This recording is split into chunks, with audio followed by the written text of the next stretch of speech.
And bless the name of Jesus in this place today. We're looking in the book of, keep standing, get your Bibles. I want you to see something in the book of Nehemiah. I'm going to jump around a little bit. You're in it. Now, you have an assignment, you have a task. I want to go to the first chapter of Nehemiah. I think we've been there before, but I want to rehearse that a little bit for you. I'm going to go back to 6 and move on. Are you there with me? Nehemiah chapter 1, verse 3. Read for me. And the Bible says, and they said unto me, the remnant that are left of the captivity in the province are in great affliction. Yes. And reproach.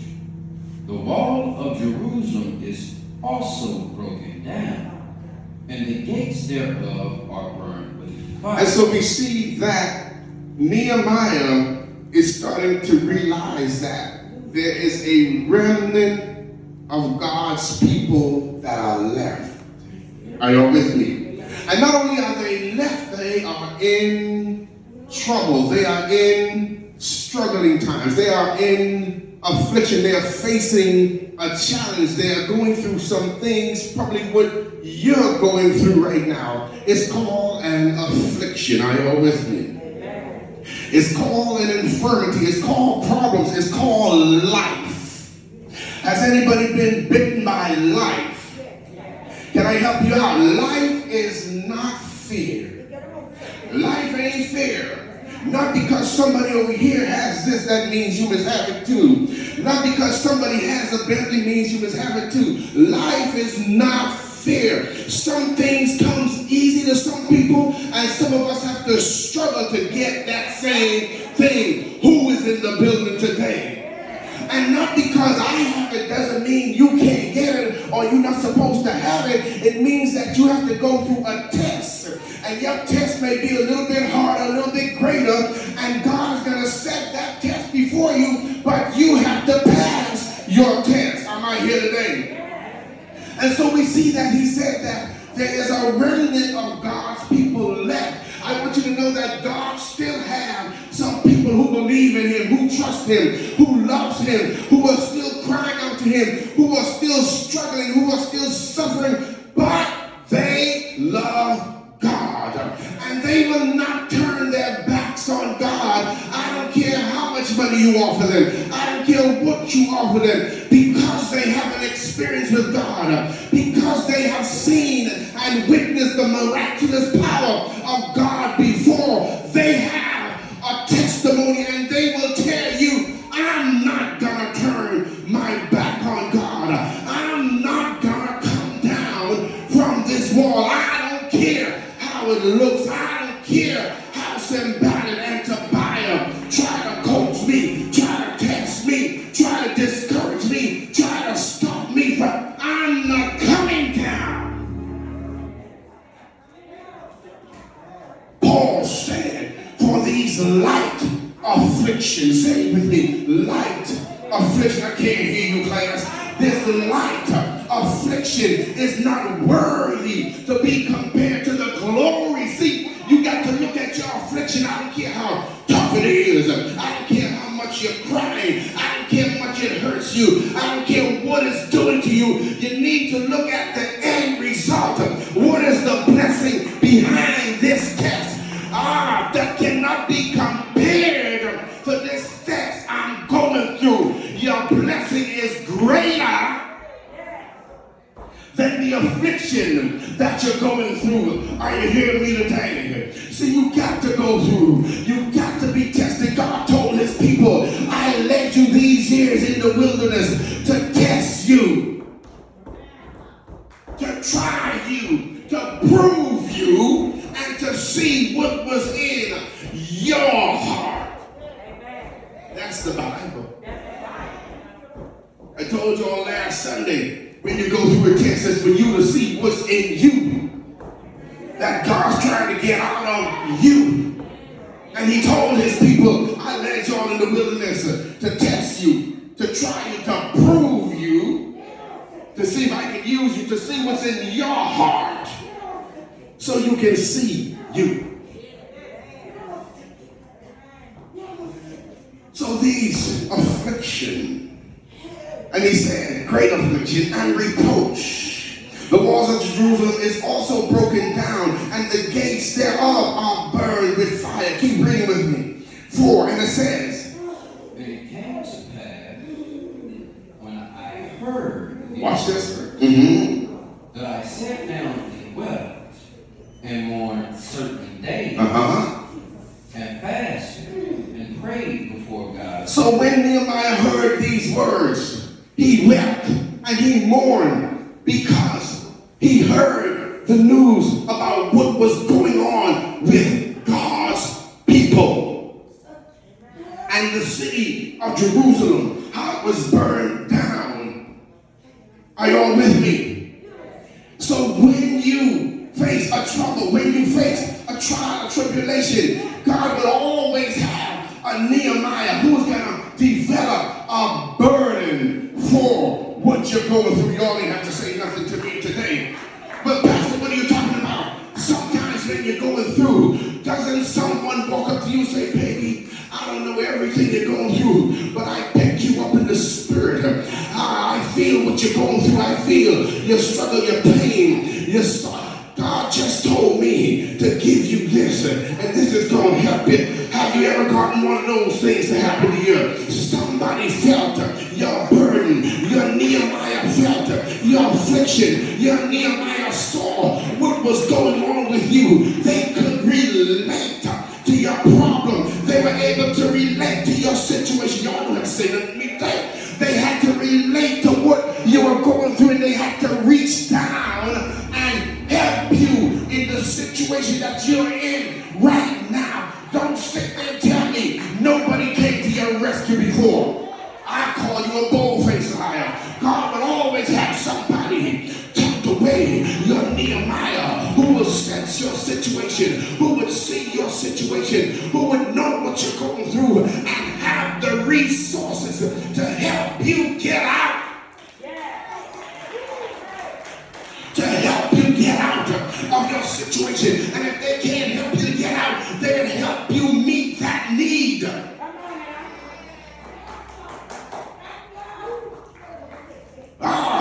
So Nehemiah had a burden, a concern for the people of God and for the work of God. Are you all hearing me today?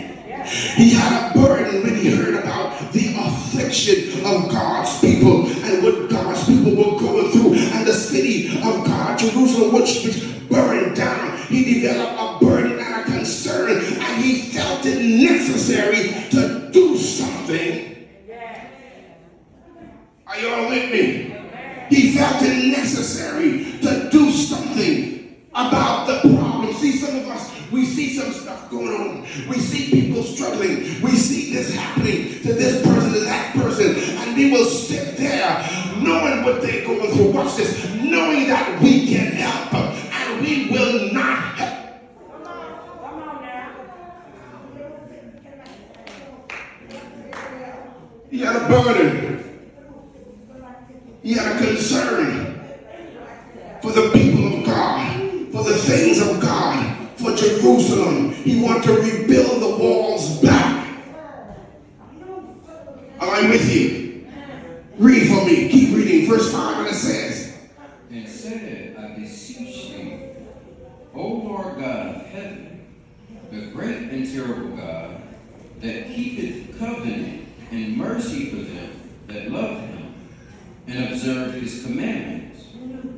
Keep reading. Let thy ears now be attentive, and thy eyes open, that thou mayest hear the prayer of thy servant, yes, which I pray before thee now, day and night, for the children of Israel thy servant, yes, and confess the sins of the children of Israel, yes, which we have sinned against thee.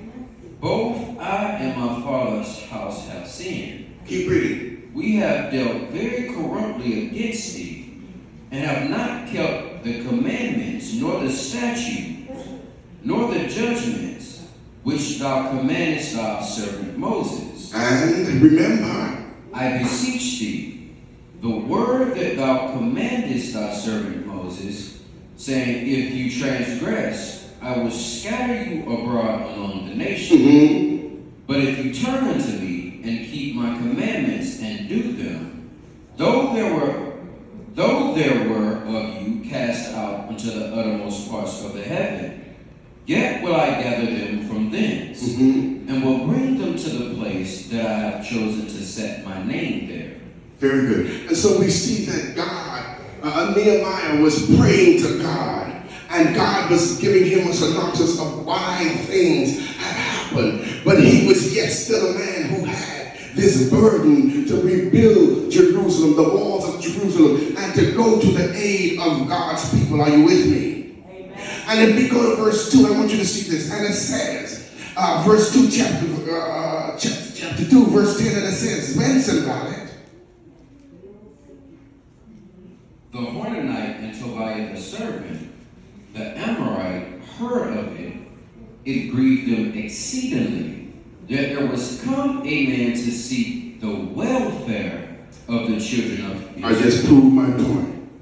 He came to the welfare, to the aid, to the help of God's children, of God's people. But there were two individuals, Sanballat and Tobiah, and they got angry. It didn't make them feel good when they saw that someone came to help God's people who were in affliction, who were going through. Don't you know sometimes folks get angry when someone comes to your aid and pulls you out?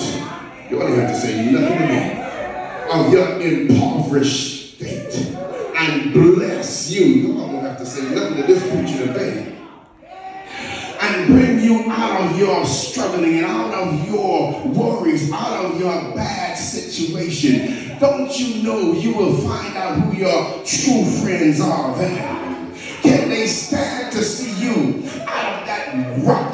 Can they stand to see you blessed now? Are they still trying? Y'all don't have to say nothing to me. Are they still willing to go out to eat with you? Because watch this, you a little bit more blessed than they are now. So y'all don't have, and I'm gonna make this real for y'all today. Can they still walk side by side with you? Will they still pick up the phone and call you and check on you? Will they still say, come on, let's go? Will they still say, I want to help you out? When God blesses you and you come out a little bit more blessed than they are.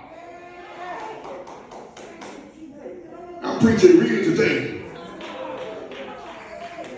You will find out who really loves you, who really is your friend. The folks you call it your friend, you will find out are not your friend, because God sent somebody to bring you out of your affliction, to bring you out of your struggling, to bring you out of your trial now. Come on now. They can't take it. They can't stand you now because you're not on welfare no more. You turn your food stamp check back, your card back in. You don't need that now. And don't you know that's how God is getting ready to do some of his folks who've been struggling for years. You've been laughed at, you've been talked about, you've been ridiculed, you've been down and you've been out. You couldn't make the two ends see each other. But there is still a miracle working God who still believes in doing the impossible. You call it impossible, but with God all things are possible. One day you broke, the next day you looking like the bank. One day you living in a shack, the next day you living in a mansion. One day you driving a raggedy car. Y'all don't have to help me out today. The reason I can preach this to you is because I live this.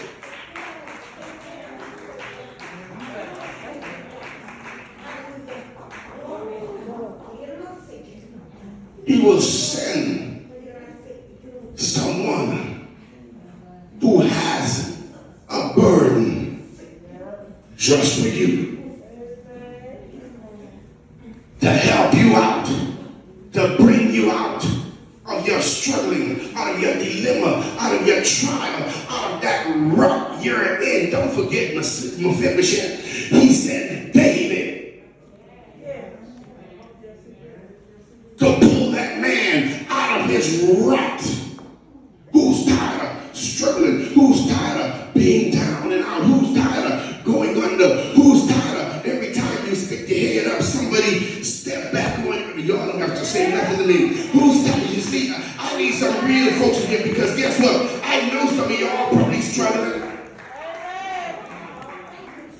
And I want to see you blessed. And I'm trying to let you know that God will send somebody to set you up.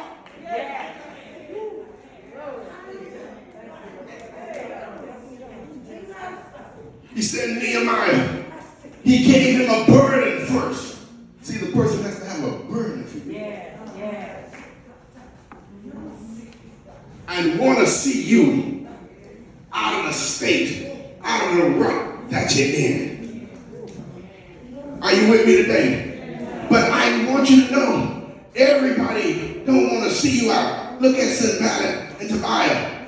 It says in verse 10, read that. And when Sanballat, the Horonite, and Tobiah, the servant of the Amorites, heard of it, heard of what? That Nehemiah was coming to help get these people back on track and out of the position, the rut that they were in. When they heard God had sent them a deliverer, like how he sent Jesus to us to deliver us, the devil got angry. Why do you think the devil keep messing with some of y'all? He don't want you to stay delivered. He know God delivered you. He know Jesus set you free, but he wants to keep coming back, sending folks your way. Sometimes he comes his own self. Y'all don't have to say that to me today. And try to make you backslide, turn your back on God. Stop living godly. And it says here, heard of it, it grieved them exceedingly that there was come a man to seek the welfare of the children of God. Everybody don't want to see you come out. Folks want you to stay right where you are. I'm trying to tell you the truth.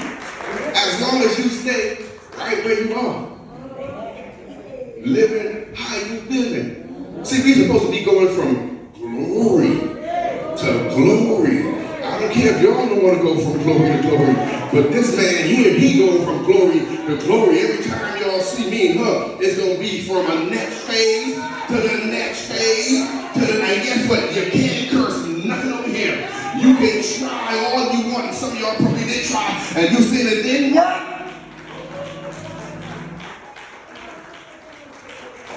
Not gonna work. And what do you mean when they say, and they try to weaken his hand in chapter 6? They try to curse the work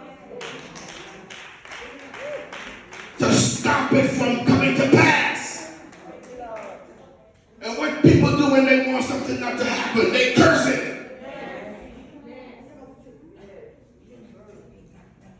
So, are y'all still with me today? Read verse 11 and 12, and it says, and I'm moving on. So it came to Jerusalem and was there 3 days. And I arose in the night, I and some few men. Watch this, y'all. Neither told I a man what my God had put in my heart. Let me stop y'all right there. Did y'all see what Nehemiah said? I came to the city, me and a couple of men. And I rose at the night, and they probably prayed and fasted and carried on with God and cried out and stuff. And look what he said. And I told any man what my God. Sometimes when God speaks to you and tell you stuff, shut your mouth. Just do what God says or told you to do. Sometimes when you tell people what God said to you or for what God showed you. That's why I don't do too much talking. And y'all know that. Folks try to curse what God spoke over your life. They try to curse. We can stop what God showed you, told you he was going to do. I'm going to say it again. Everybody is not going to be happy for you. Everybody is not so joyous about what God wants to do for you. Some of y'all already know. So he said, I ain't told nobody what the Lord had put in my heart to do at Jerusalem. Neither was there any beast with me, save the beast that I rode upon. Sometimes when God speaks to me, I don't say nothing. Keep it to myself.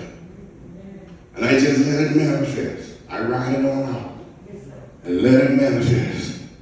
I know everybody that's a long, long time ago. Everybody, y'all listen to Pastor Good, listen to me good. Everybody is not going to be happy for you. They are not going to rejoice with you when God decides to bless you. Are y'all hearing me? They smiling in your face now. They pat you on the back now. They rejoicing with you now. But let God bless you for real. Then tell me what they do. Are y'all with me? And so we see. Let's go here to chapter 6. And the reason why Nehemiah can do all of this, and you see, they tried to weaken him, curse the work, stop the work. They did all kinds of things, but he stayed on the wall. Am I right? Amen. Am I right with you? Amen. Okay, and he stayed on the wall because he was focused. You remember I said that last Sunday. You got to stay focused. If you let anybody, anything take your focus or get your focus, you're going to lose ground. You're not going to get what you're supposed to get. You're not going to attain what you're supposed to attain. You're not going to accomplish what you're supposed to accomplish because you let something else get in your way, get in your vision, something else sidetrack you.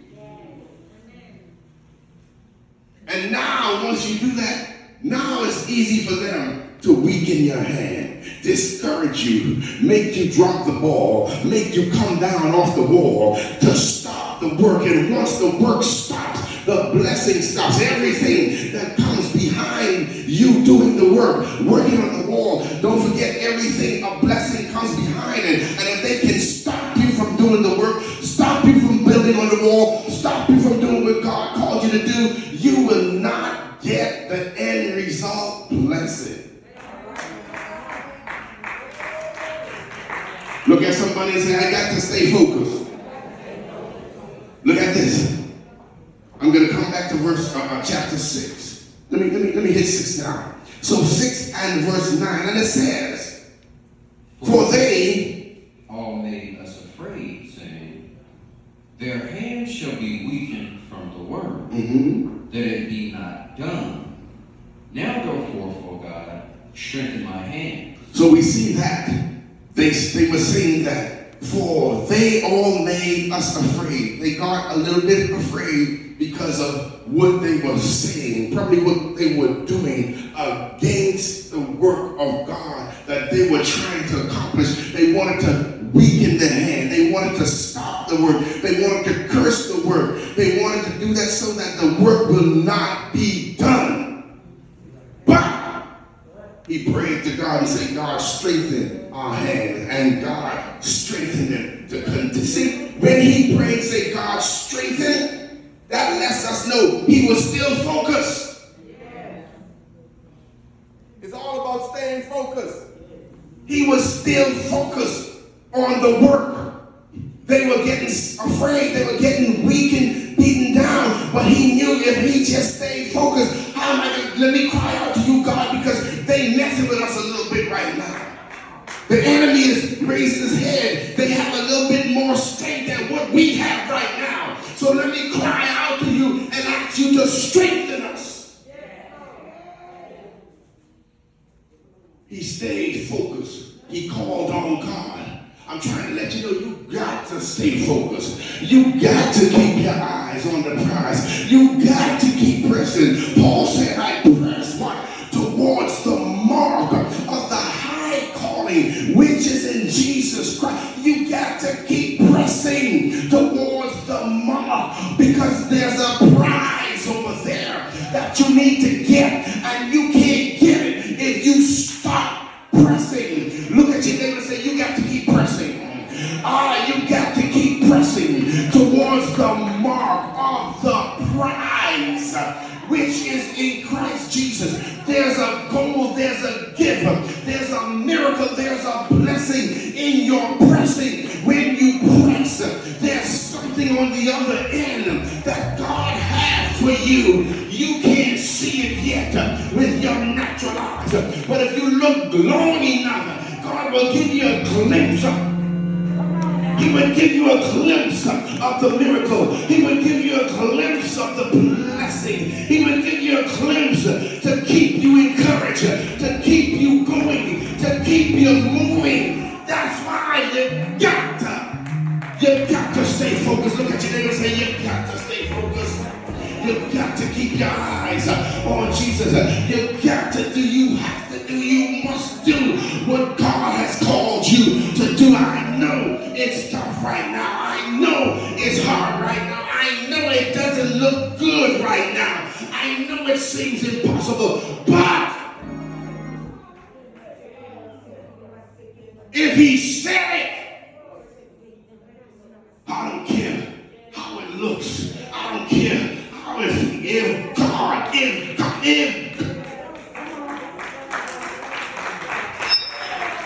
If God said it, I don't care who says something behind God.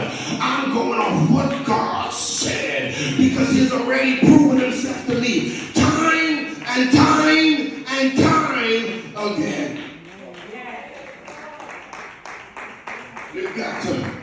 You got to stay focused. Look at somebody and say, you got to stay focused.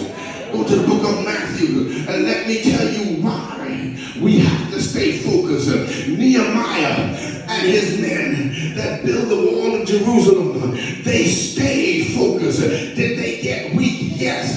They got weakened down. Did the enemy come against them? Well, Sanballat and Tobiah, yes, a form of the enemy came against them, trying to weaken them, curse the work, stop the work, hinder the work. I don't care what you want to call it, but the enemy is going to raise his old ugly head to stop, to block, to hinder, to make sure it doesn't come to pass. Look at somebody and say, and it. Louder. And it. My live crowd. And it shall come to pass. Look at somebody else who has some faith. I need some folks who have some faith in here. You're going through a situation that seems impossible. You don't even believe it's going to happen. But God told you it's going to happen. And tell somebody it shall come to pass. Look at somebody else and grab them by the hand and say, and it shall come to pass. You got to stay focused, focus. Look at somebody and say, I got to stay focused. You got to stay focused. We better stay focused. And as long as we stay focused, God is going to do what he said he's going to do. Matthew chapter 14. Read with me. Let's start at verse 22. Read quickly for me. 22 all the way to 29. Read for me. And straightway Jesus constrained his disciples. Yes. To get into a ship and to go before him unto the other side, while he sent the multitudes away. And when he had sent the multitudes away, he went up into a mountain apart to pray. Stop right there. And so 22 is letting us know that Jesus and his disciples were constrained to the ship, and they were going to, say with me, the other side. Look at your Bible. You see that there, right? Other side. Come on, say it out on the other side. So that means they were moving from point A. Look at me now, class. From point A to point B. You cannot stay over here in point A and get the blessing, because the blessing is over here at point B. Are y'all hearing me? But it's just too many of you who are stuck at point A, and you refuse to move to point B, to the other side. Jesus even said, we're going to the other side.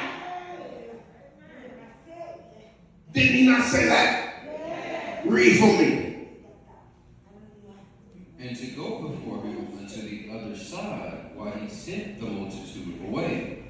And when he had sent the multitudes away, he went up into a mountain apart to pray. So he went up and he started praying. Keep reading. And when the evening was come, he was there alone. Mm-hmm. But the ship was now in the midst of the sea, Yes. tossed with waves, for the wind was contrary. Stop right there. So we see that they were in the ship, and the ship was being tossed to and fro with the waves, and the waves were contrary. And the word contrary means that it was going against everything that it's not supposed to go against. Contrary means going the wrong way. And sometimes when we are in a battle, when we are in the ship, when we are in life, when we are going through a trial or tribulation, it goes contrary against what God told us he was going to do.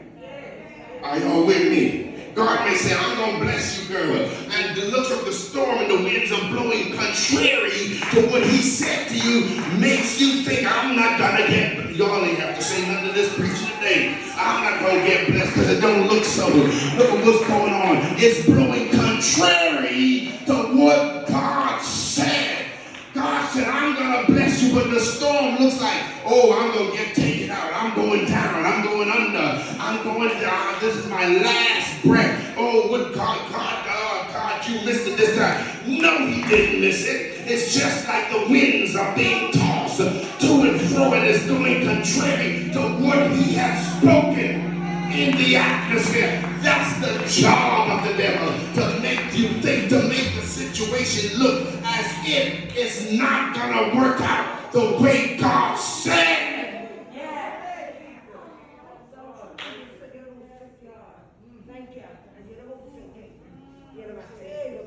My wife and I deal with situations all the time that's so scary.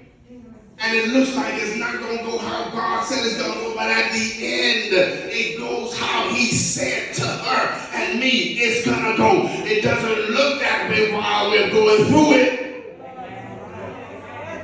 because the winds are blowing contrary to what God said. The storm, who's going through something right now? You're being tossed to and fro. Let me tell you something. It's just trying to trick you, to make you think God's word is not going to come to pass. But if he said it,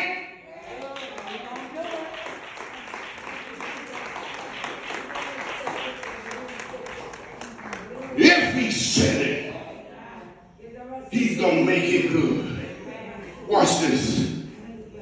Read for me. Where did I start? First what? 24, 25. Read this. And in the fourth watch Of the night, Jesus went unto them, walking on the sea. Stop right there. So in the fourth watch of the night, Jesus went to them. Now the ship is still tossing and turning. Your situation is still ugly.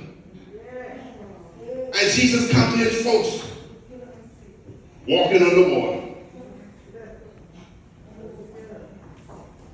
Walking on the water.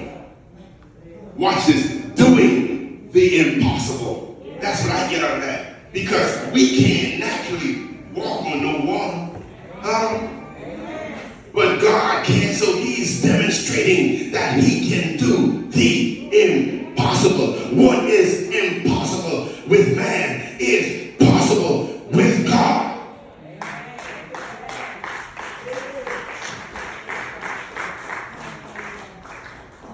Keep reading. Mm-hmm. They were troubled, saying, "It is a spirit." Mm-hmm. And they cried out for fear. They didn't believe it was Jesus. They thought it was a ghost. Keep reading. But straightway Jesus spake unto them, saying, "Be of good cheer. It is I. Be not afraid."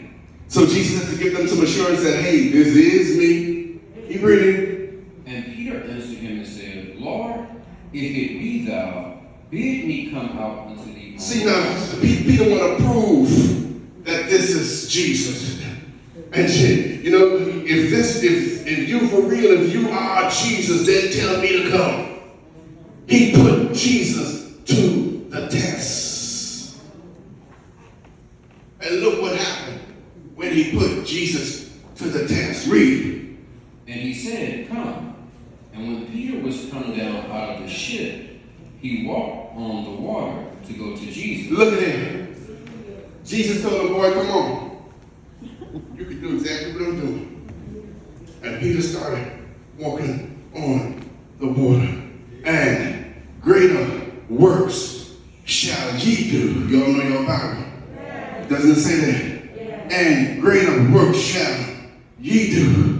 God allowed Peter also to do what he was able to do as long as he stayed focused on Jesus.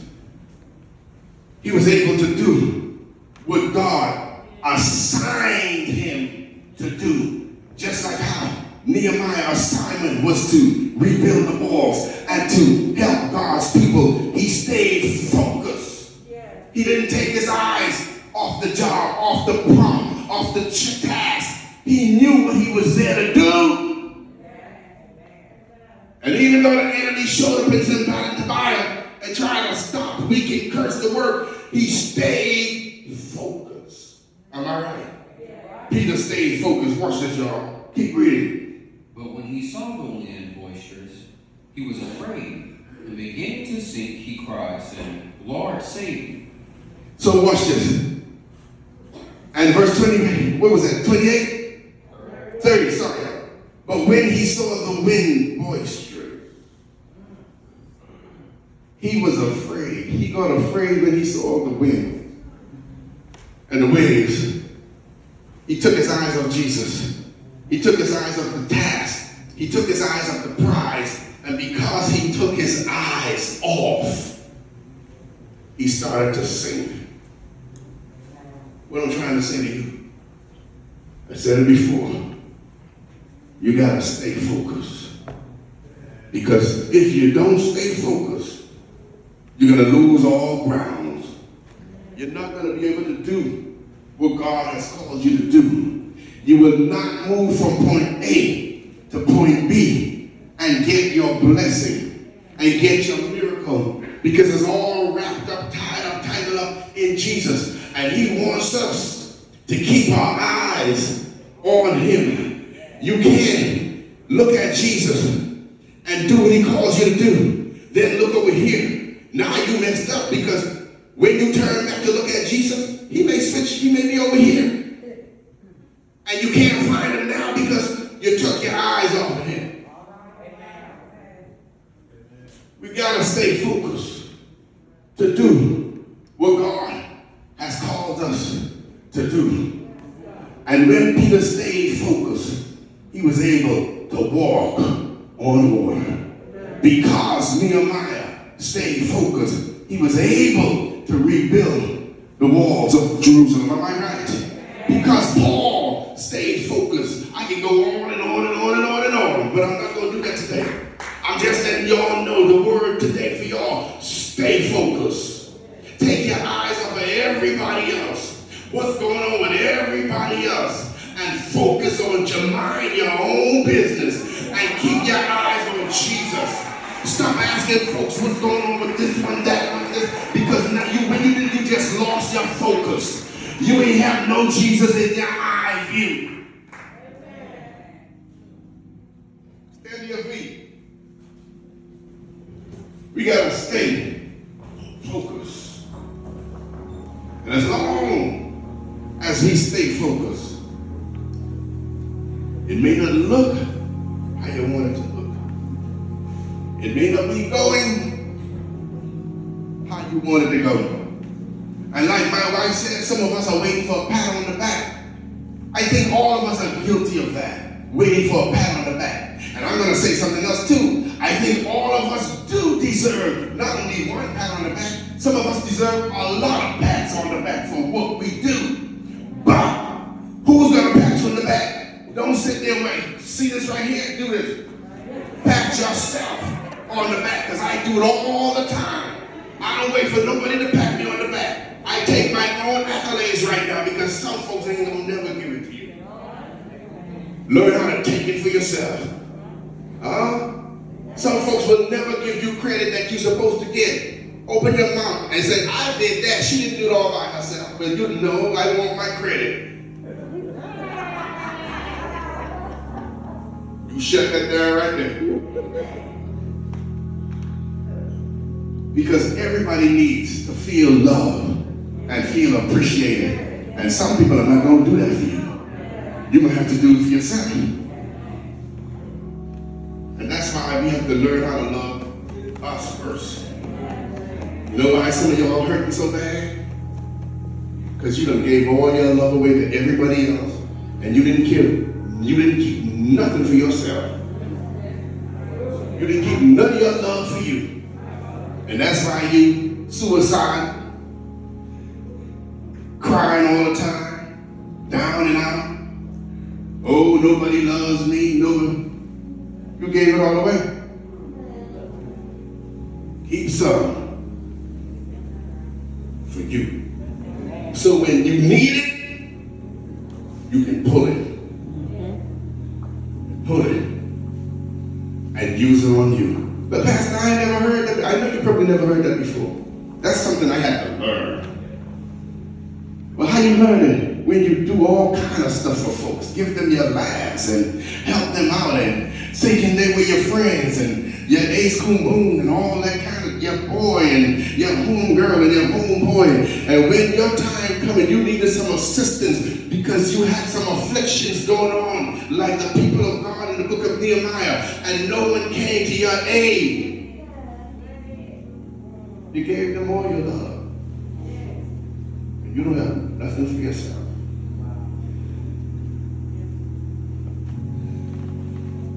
Am I talking to anybody right now?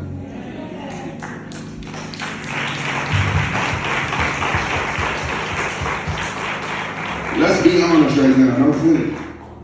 Have you ever given all your love away, your last resources away to anybody?